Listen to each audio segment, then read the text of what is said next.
Новое направление запустил Хакасский госуниверситет. Теперь там будут готовить специалистов горного дела. Инженеров промышленных предприятий до сих пор не обучал ни один вуз республики. Первый набор уже говорит о многом. 63 студента – это вдвое больше от первоначального плана.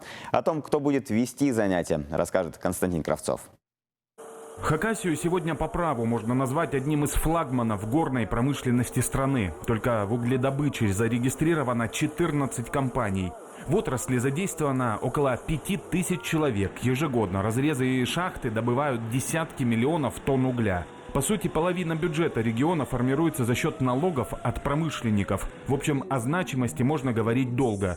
Так вот, специалистов, инженеров горного дела теперь готовит Хакасский госуниверситет. Партнером направления выступает компания СУЭК, пока единственным партнером.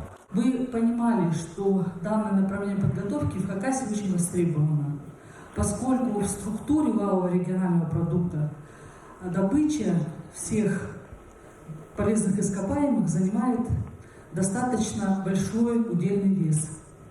И как бы мы ни развивали туризм, какие-то иные отрасли, конечно, это замечательно, но они не дотягивают и пока до 1%. В начале вашего обучения, конечно же, хочется пожелать того, чтобы вы познали все азы, достигли эффективности, научились работать хорошо, производительно, с наилучшими результатами.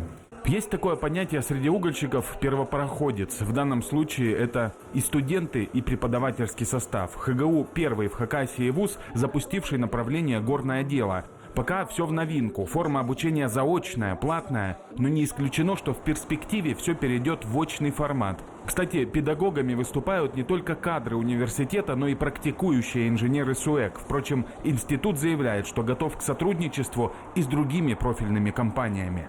Мы не просто учим студентов у себя в аудиториях, что-то там на мониторе показываем, а мы даем возможность нашим студентам приехать на площадку, на угольный разрез, увидеть воочию, потрогать руками, попробовать себя в качестве того же там бульдозериста там, или еще кого-то. У них на сегодняшний день очень огромный большой учебный центр. Первый поток будущих горных инженеров – 63 студента. Это в 2 раза больше от первоначального плана. Очень уж много желающих. И так символично. Для них учебный год и принятие присяги совпало со столь важной исторической датой. Нынче исполнилось ровно 300 лет угольной отрасли страны.